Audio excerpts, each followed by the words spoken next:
intervention de la matinée, après donc une première intervention plutôt sur les aspects juridiques de la question de la responsabilité, une seconde plus sur les fonctions et la portée, on va dire, administrative que peut porter un directeur d'établissement.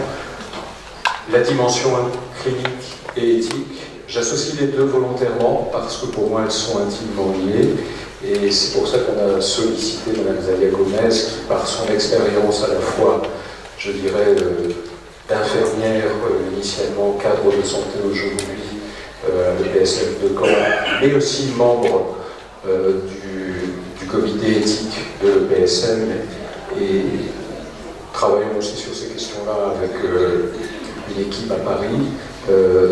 Voilà, vous pouvez venir nous éclairer sur cette question de la dimension plus éthique de la responsabilité. Je suis responsable de l'autre, je suis responsable pour l'autre.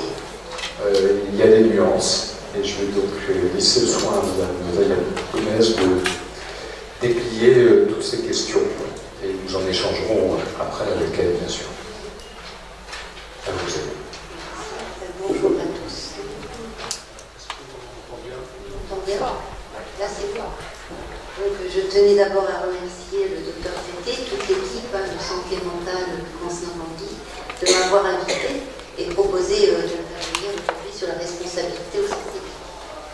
Effectivement, intéressée par la démarche éthique depuis quelques années sur le PSN. Je réponds d'autrui, je me fais du souci pour l'autre, c'est le titre que j'ai choisi pour vous faire partager ce qui est pour Lévinas la responsabilité pour autrui. Et comme reprend Lévinas dans ses livres, dans ses églises, souvent une citation c'est un peu coutume ce matin, une citation de Dostoïevski: nous sommes tous responsables de tout et de tous, et moi plus que les autres. J'ai souhaité reprendre évidemment cette citation.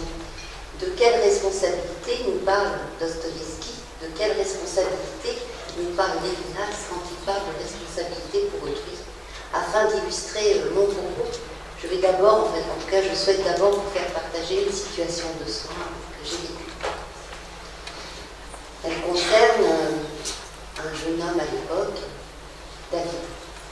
David rencontre l'hôpital psychiatrique à l'âge de 19 ans. Il est à ce moment étudiant. Il vient de réussir un concours d'entrée en école d'ingénieur. Son parcours étudiant s'interrompt rapidement, malheureusement, et plusieurs hospitalisations se succèdent ensuite, car David souffre de schizophrénie.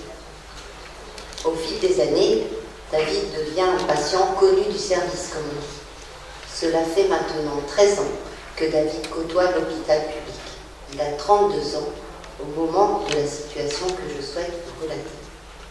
Il est alors hospitalisé dans un service d'admission à la demande du représentant de l'État suite à des troubles de l'ordre public, hospitalisé sous son consentement.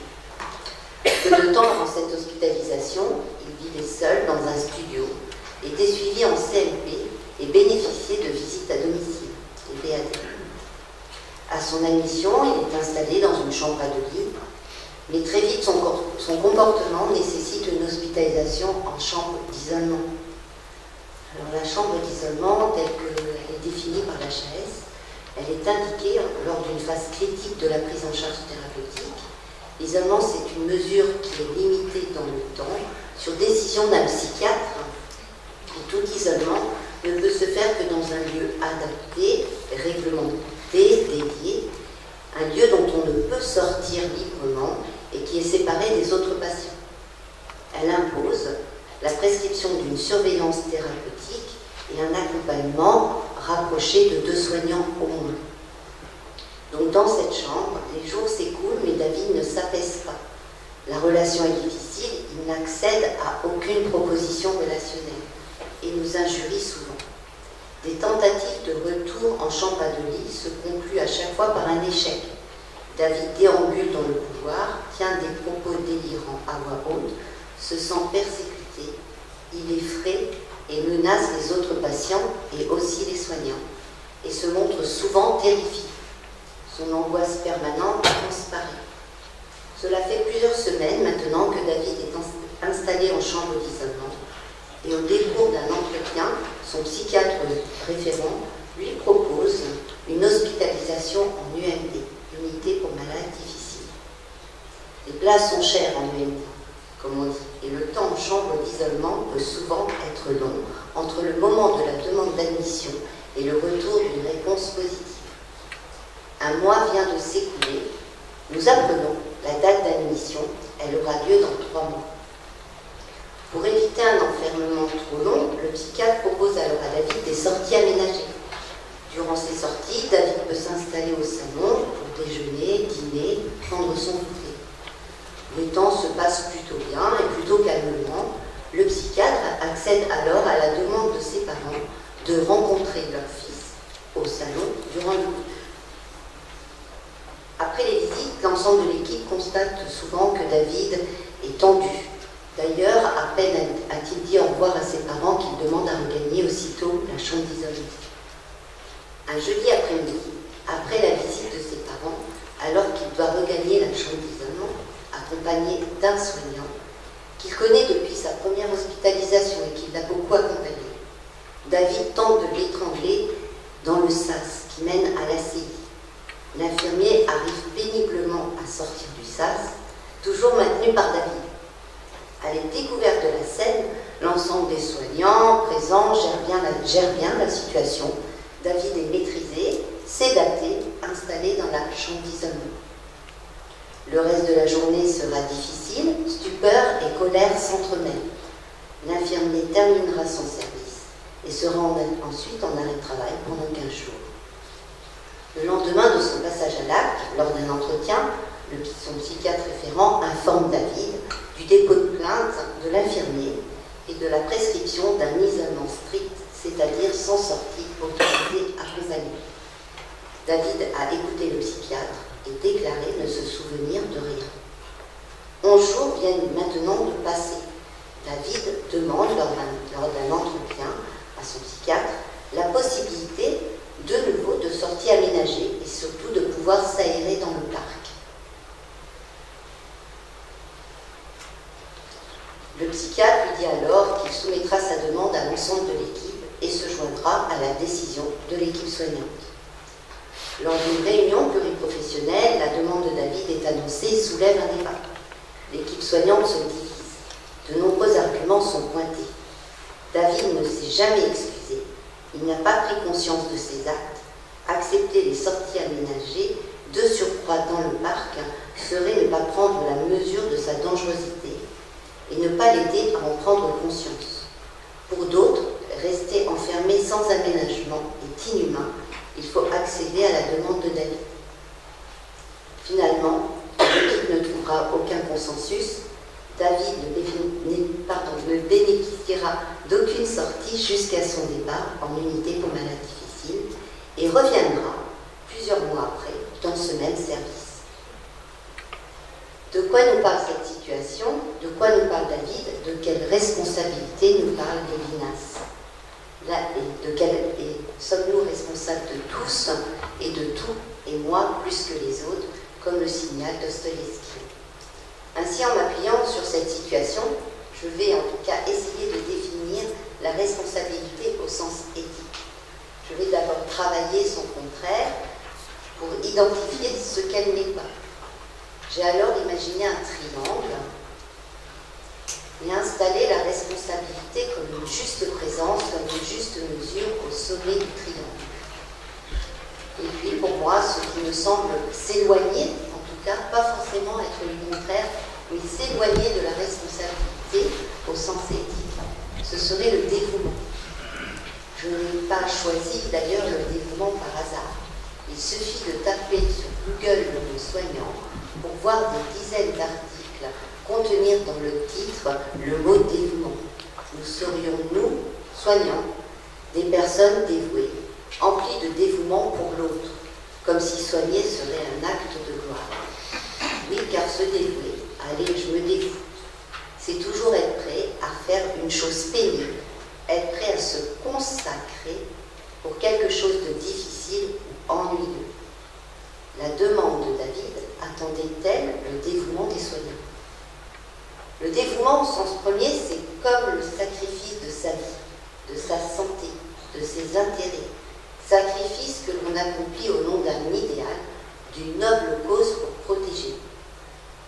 Historiquement d'ailleurs, à l'époque romaine, le dévouement est un acte religieux par lequel un citoyen s'offrait volontairement aux divinités infernales pour faire retomber sur lui, sur sa tête, le malheur dont la République se croyait menacée.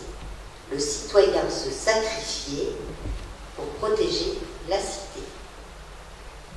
Dans le dévouement, il y a quelque chose du don de soi, une idée de sacrifice. Cela signifierait qu'avec le dévouement, j'obtiendrai comme une contrepartie.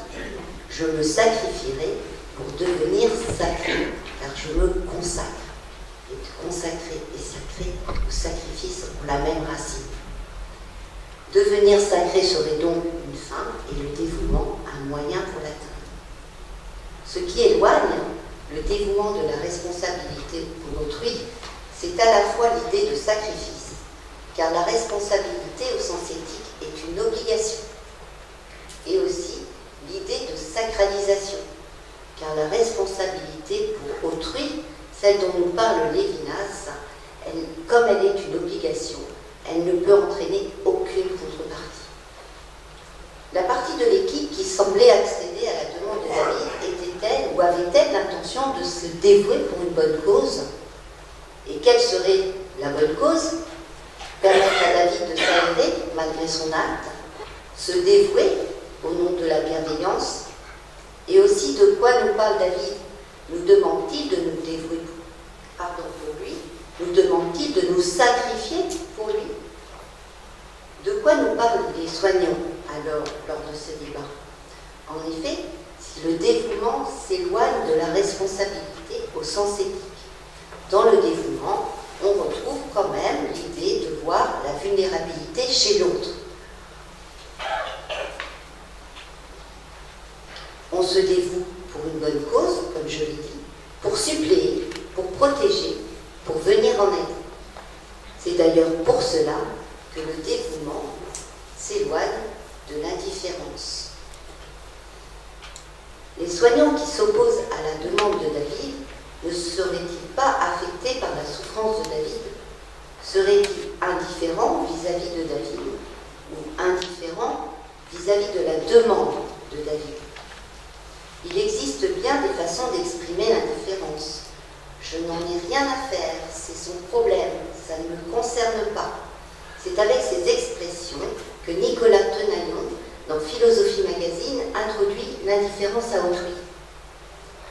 L'indifférence, c'est se montrer insensible devant la souffrance d'autrui, jusqu'à l'inaction parfois. L'indifférence relève d'une liberté que l'on s'octroie pour fuir la responsabilité. Elle relève aussi du principe de conservation de soi, et enfin, elle peut souligner aussi un égoïsme affectif. L'indifférence comme quelque chose de l'ordre du refus de la responsabilité, une fuite devant la responsabilité. I don't care. Ça ne me concerne pas. Cette expression anglo-saxonne est d'autant plus intéressante car care signifie prendre soin. L'indifférence, c'est cette liberté que l'on s'octroie de ne pas vouloir être affecté par l'autre, ne pas voir ou vouloir entrevoir la vulnérabilité chez l'autre, la fragilité de l'autre. Alors que l'éthique est avant tout une attention à l'autre. L'éthique est d'abord une résistance à l'indifférence, nous dit Emmanuel Hirsch. L'indifférence relève du principe de conservation de soi, car c'est par peur que nous nous recentrons sur nous-mêmes. Perçu comme une menace potentielle, autrui doit être tenu à l'écart, à distance, et ne plus susciter qu'un lointain sentiment d'indifférence. Malgré son acte sur l'affirmé, David reste menaçant potentiellement. L'équipe qui s'oppose aux sorties, de surcroît dans le parc, a avancé cet argument. David est dangereux et il l'a démontré. Mais l'indifférence consiste aussi à se préférer à tout autre. L'indifférence souligne un égoïsme affectif. Ne pas entrevoir la vulnérabilité de l'autre. Parce qu'être indifférent, c'est être dans l'incapacité aussi initiale à différencier, c'est-à-dire à faire la moindre différence entre des personnes et des choses. L'enjeu serait peut-être alors d'instaurer les bonnes différences entre une personne et une chaise, par exemple, pour éviter cet égoïsme affectif. Mais surtout, l'enjeu serait d'accepter la différence chez l'autre. Car si l'homme redoute l'indifférenciation, c'est-à-dire de ne pas être reconnu comme différent, comme René Girard nous l'explique, de ne pas être reconnu dans sa singularité, paradoxalement, il est constamment en quête d'indifférenciation, de retrouver son semblable, parce qu'il a peur de l'inconnu. Il veut retrouver le même. Être indifférent jusqu'à cet égoïsme affectif devant la souffrance de l'autre, c'est ne pas reconnaître l'autre, ni le différencier, ni l'indifférencier. Dire que l'équipe ne se sent pas affectée par la souffrance de David serait méprise. C'est bien l'acte et non David qui a retenu toute l'attention de l'équipe.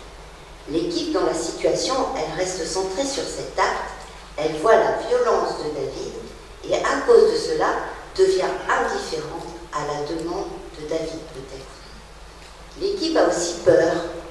Elle voit sa vulnérabilité, la sienne, celle de l'équipe. Elle ne voit pas au moment du débat la vulnérabilité de David.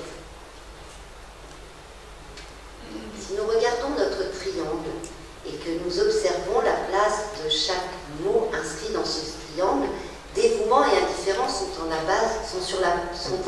sont installés à la base du triangle. J'ai volontairement choisi un triangle isocèle et la responsabilité en juste mesure. Et si l'on regarde bien, nous pouvons constater que dévouement et indifférence sont plus proches l'un de l'autre qu'ils ne le sont de la responsabilité. Mais la responsabilité dont nous parle Lévinas, cette responsabilité pour autrui, quelle est-elle? Cette responsabilité au sens éthique, elle se rapprocherait de quelle notion? Peut-être de l'inquiétude. L'inquiétude, ça signifie sans pièce, sans repos, l'impossibilité d'être en repos. C'est une incapacité de se reposer dans son être, d'être pleinement là. L'inquiet toujours ou presque toujours sur le qui-vive. Si chez Lévinas, on ne retrouve pas dans son discours le monde du soin, pour autant, nous professionnels du monde du soin et du monde médico-social, nous ne pouvons pas ne pas être interpellés par lui, car il place au premier plan cette inquiétude, cette impossibilité d'être en repos face à ce qui nous constitue nous-mêmes, c'est-à-dire notre vulnérabilité. Cette attitude d'inquiétude est au fondement même de l'éthique de Lévinas, et elle nous est familière. J'ai l'esprit plein d'inquiétude, nous dit Pascal, et comme l'écrit Sandra, toute vie est source de joie, et dans le même temps source d'inquiétude, et dès son commencement, nous devons en prendre soin. L'inquiétude chez l'homme, elle est ontologique, c'est-à-dire qu'elle est essentielle, elle fait partie de lui-même, c'est son essence, elle le constitue. Elle est nécessaire, elle ne peut pas ne pas être, elle ne peut pas ne pas exister, et elle est intime. Elle est le tourment de l'âme. L'âme ici, au sens de pensée, c'est le principe de vie, le principe de pensée. L'âme, on la considère comme distincte du corps. Cette attitude d'inquiétude, qui nous semble si habituelle, amène chez Lévinas à une approche radicale. En effet, si elle ne conduit pas au sacrifice, elle ne peut pas être un simple altruisme bienveillant. Le dévouement, au sens deuxième, signifie altruisme bienveillant. Sinon, peut-être, il n'y aurait pas eu de débat et l'ensemble de l'équipe aurait accueilli la demande de David. Cette inquiétude se définit au sens lévinasien comme un désintéressement. Le désintéressement, non pas au sens habituel, qui se traduit par une indifférence à l'égard d'autrui, justement, mais le désintéressement dans son sens originel. Dé, inter, essai, et plus loin, non. Dans désintéressement, il y a essai. Le désintéressement, c'est la sortie de l'être. L'inquiétude, c'est le dessaisissement de soi. On sort de soi pour s'ouvrir à l'autre. C'est cela, chez Lévinas, l'éthique de l'inquiétude et l'éthique de sa responsabilité. L'inquiétude, elle se transforme alors en sollicitude, en care, à l'inverse de I don't care, l'indifférence. L'inquiétude, elle se traduit généralement et le plus souvent par une attitude soucieuse. On se fait du souci pour l'autre. Mais c'est quoi au juste cette attitude soucieuse, ce souci que l'on se ferait pour l'autre et qui permettrait peut-être de regarder David, comme le dit Lévinas, le regarder, c'est-à-dire l'écouter dans sa vulnérabilité. Quel est-il ce souci?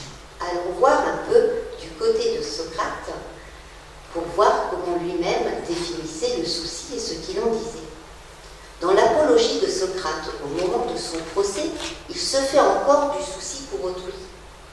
Prends soin de toi-même, avait-il également dit à Alcibiade, son ami, son compagnon, son élève. Se soucier d'autrui et prendre souci de soi-même, cela signifie quoi chez Socrate? Le terme grec épiméléia signifie à la fois souci et soin. Prends souci de toi-même, prends soin de toi. Au sens socratique, prendre soin de soi et se soucier de soi-même sont à comprendre l'un avec l'autre. Ils ne peuvent être dissociés. Se soucier de soi, ce n'est pas prendre soin de son corps, ni rechercher honneur et richesse. C'est se soucier de son âme, nous explique Corinne Pelluchon. Cependant, on ne peut, selon Socrate, se soucier de soi et de ce qu'on ne connaît pas si on ne regarde pas son âme et si on ne regarde pas son âme à travers l'autre. Celui qui prend soin de son âme va rechercher le juste, car le souci de soi est toujours subordonné au souci de l'autre. Le rapport à soi est le point de départ du rapport aux autres. Se soucier d'autrui, c'est donc supposer un soi qui rencontre autrui. Se soucier de soi-même, c'est supposer un soi qui rencontre autrui. Le soi étant l'autre et autrui étant moi-même. C'est cela pour Socrate. Cela n'est possible que par souci de soi, comme il le disait et qu'il a incité Alcibiade à le faire, et cela en lui apprenant et en lui disant souvent « connais-toi toi-même ». Connais les autres pour te connaître toi-même. Se soucier d'autrui, c'est se soucier de cet autre dans soi-même comme un autre. C'est justement cela, différencier et indifférencier. Je fais référence ici à Paul Ricoeur, soi-même comme un autre.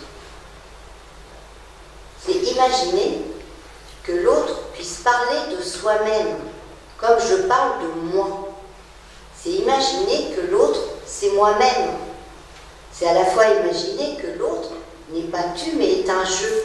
C'est ça, soi-même comme un autre. C'est toujours imaginer que l'autre, c'est moi, et que celui que je supposais être l'autre, en fait, est un jeu. Et c'est seulement comme cela, selon Socrate, Lévinas, Ricoeur, que nous pouvons faire l'expérience de l'altérité. Dans les domaines qui sont les nôtres, les métiers d'interaction humaine, les métiers du champ de la santé mentale, du médico-social, du champ du handicap, avec David, avec tout patient, toute personne en situation de handicap, la famille et les aidants. Dans ce sens, les émotions négatives que nous pouvons comprendre dans la réaction d'une partie des membres de l'équipe à l'égard de David doivent être acceptées pour prendre conscience des fragilités de tous, des miennes, des vôtres, des siennes, et de la fragilité donc de l'autre. Et ne plus seulement, dans cette situation, s'arrêter aux actes de l'autre. L'équipe s'attache à la responsabilité de David, responsable de son acte, et lui demande de répondre de son acte. Cela laisse aussi penser que l'équipe le considère dans son individualité libre et autonome. Mais David n'a pas présenté ses excuses. Il dit ne se souvenir de rien, et beaucoup l'en veulent. d'avoir agressé leurs collègues infirmiers et attendent non seulement des excuses, mais aussi que David se soucie de leurs collègues. Mais le peut-il faire l'expérience du souci de soi et de lui-même en tant qu'autre? Peut-il faire l'expérience de l'altérité au moment de la situation? Et l'équipe, jusqu'où dans cette relation soignant-soigné se situe-t-elle comme un autre? Le souci de soi est une exigence, c'est répondre de la vulnérabilité humaine. Je réponds d'autrui, je me fais du souci pour l'autre, car j'ai une responsabilité pour autrui.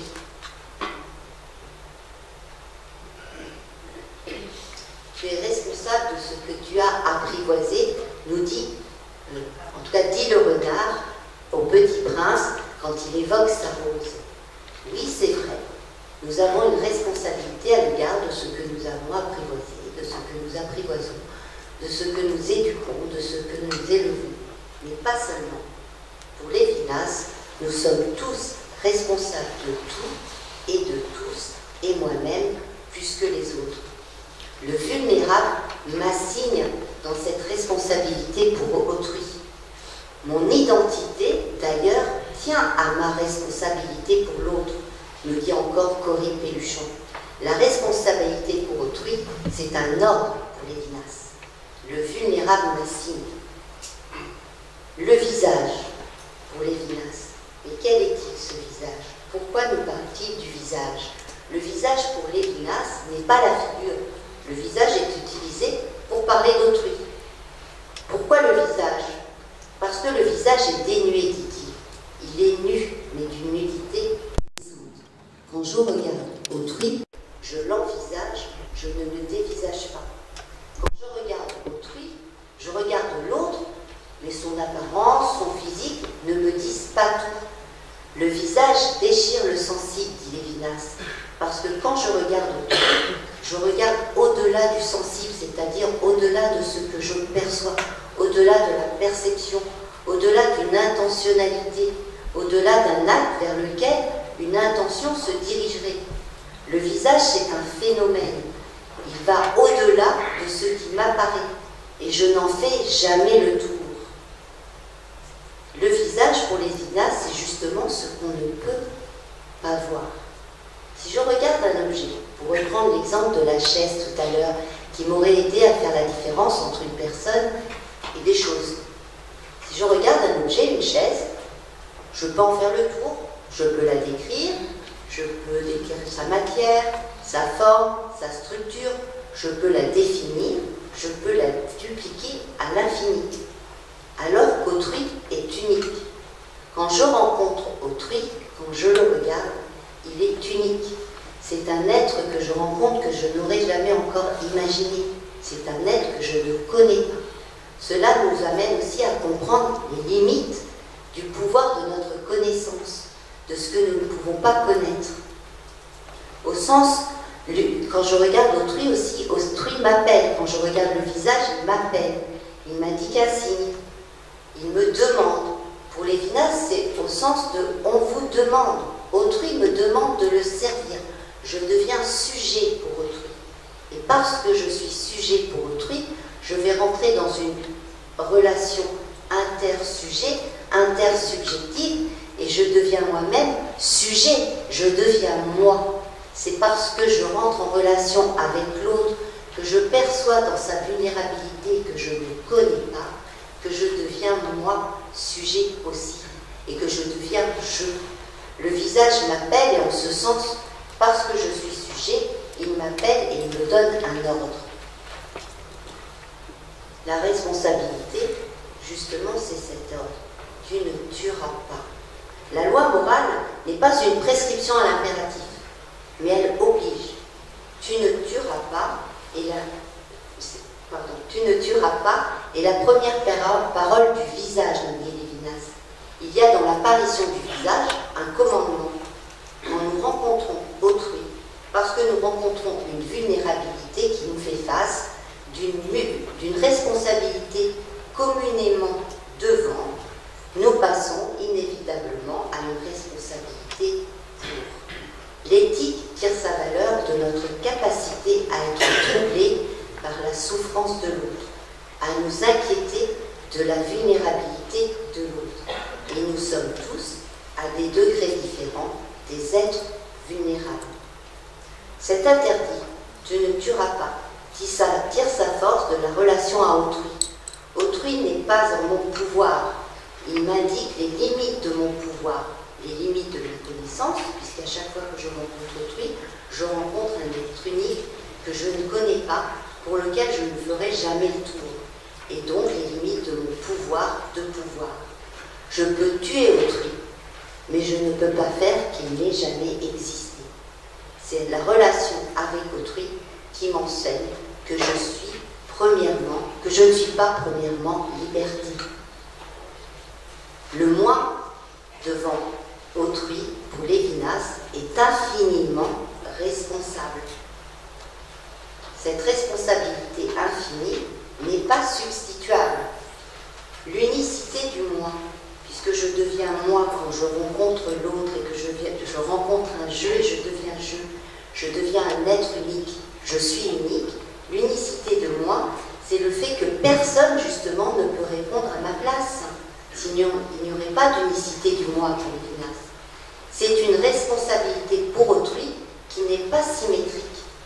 Nous sommes donc tous responsables de tout et de tous, et moi, plus que les autres. La responsabilité pour autrui est ce qui fonde l'éthique pour Lévinas. Elle relève de cette relation intersubjective entre sujets vulnérables. Et si l'autre, pour Lévinas, ne se sent pas responsable pour autrui, c'est son affaire, ça ne me regarde pas. Lévinas soutient une éthique exigeante, radicale, mais il interrompt quand même ce face-à-face avec le visage par l'éruption d'un tiers. Cette relation avec le tiers conduit à introduire le principe de justice.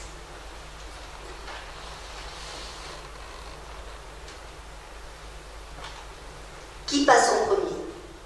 Pour qui vais-je me sentir responsable le plus pour autrui? Dans les domaines surtout qui sont les nôtres.